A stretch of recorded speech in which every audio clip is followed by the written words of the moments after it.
नमस्कार मेरे विद्यार्थियों, आपकी मंगल कामना के साथ और आज एक नए अध्याय के साथ मैं आपकी हिंदी विषय की हिंदी अध्यापिका आपका हिंदी की ई कक्षा में हार्दिक स्वागत करती हूँ।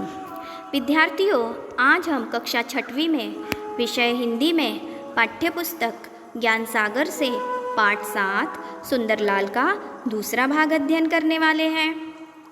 पाठ 7 सुंदरलाल के प्रथम भाग में हमने अध्ययन किए थे कि सुंदरलाल 6ठी कक्षा में पढ़ता था। सुंदरलाल को पेड़ लगाने का बहुत शौक था। जंगल से जाकर बीज लाता और उसे बोता, फिर पौधे और फिर पेड़ बन जाता और उनकी देखभाल करता। सुंदरलाल को पेड़ पौधों में रुचि होने के साथ साथ पढ़ाई लिखाई में भी बहुत रुचि थी। पेड़ पौधे लगाते लगाते सुंदरलाल 20 वर्ष का हो गया। उसने हाई स्कूल की परीक्षा भी पास कर ली। पेड़ पौधों से सुंदरलाल को इतना लगाव हो गया कि वह उसे अपने परिवार के समान लगने लगे। उसने अपनी एक मित्र मंडली भी तैयार कर ली और उसने पेड़ पौधों के प्रति स्नेह की भावना उनमें जागृत की।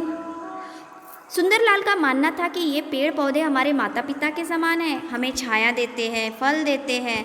जिस प्रकार माँ अपने बच्चे के लिए सभी प्रकार का दुख सहन करती है, उसी प्रकार यह पेड़ पौधे धूप, वर्षा, जाड़ा, धूल आदि सब अपने ऊपर लेकर हमें सुख प्रदान करते हैं।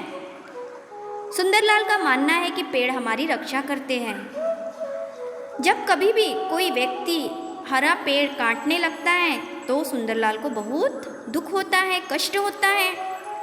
मानो उसे ऐसा प्रतीत होता है कि वह व्यक्ति उस पेड़ की कटाई नहीं कर रहा है, मानो उसके अंग की कटाई कर रहा हो, अर्थात सुंदरलाल के अंग काट रहा हो। सुंदरलाल उन्हें बड़े ही विनम्रता से, नम्र भाव से समझाता कि पेड़ नहीं काटने चाहिए, पेड़ काटने से रोकता है। अगर वे व्यक्ति नहीं मानते तो सुंदरलाल लड़ने मरने के लिए भी तैयार हो जाता है। एक बार की बात है कि सुंदरलाल अपनी बीए की परीक्षा के लिए नैनीताल जा रहा था। सुंदरलाल रास्ते में क्या देखता है कि कुछ लोग जो हैं एक साथ बहुत बड़ी संख्या में पेड़ों की कटाई कर रहे हैं।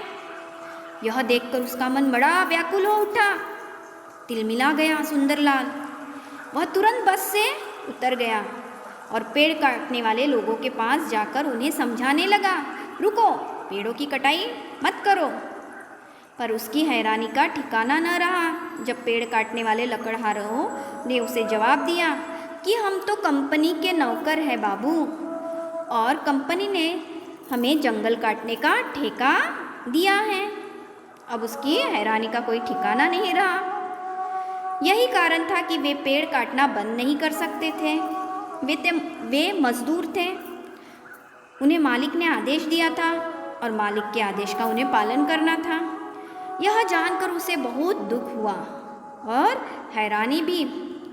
उसने कभी सोचा भी नहीं था कि इतनी संख्या में इतने बड़े स्तर पर पेड़ों की कटाई हो सकती है। सुंदरलाल का उन कंपनी के मजदूरों पर तो कोई बस नहीं चल रहा था, लेकिन सुंदरलाल को भविष्य में क्या होने वाला है इसका दुष्परिणाम वह नजर आ रहा था। यदि इस प्रकार इतनी बड़ी संख्या में पेड़ पौधों की कटाई की गई तो ये हरे भरे जंगल उजड़ जाएंगे और गांव में बसने वाले सब लोग अनाथ होकर रह जाएंगे।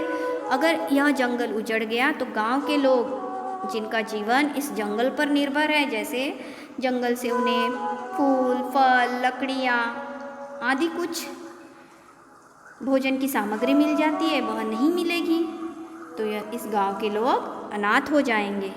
विद्यार्थियों, आशा करती हूँ कि आपको सुंदरलाल पाठ का दूसरा भाग अवश्य समझ में आया। आइए अब जल्दी से अपनी कॉपी लेकर और पेन लेकर आइए और गृह पाठ लिखिए।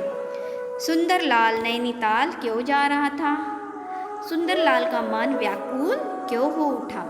विद्यार्थियों, सुंदरलाल के तीसरे भाग के साथ मैं आपसे पुनः मिलने आती हूँ। धन्यवाद।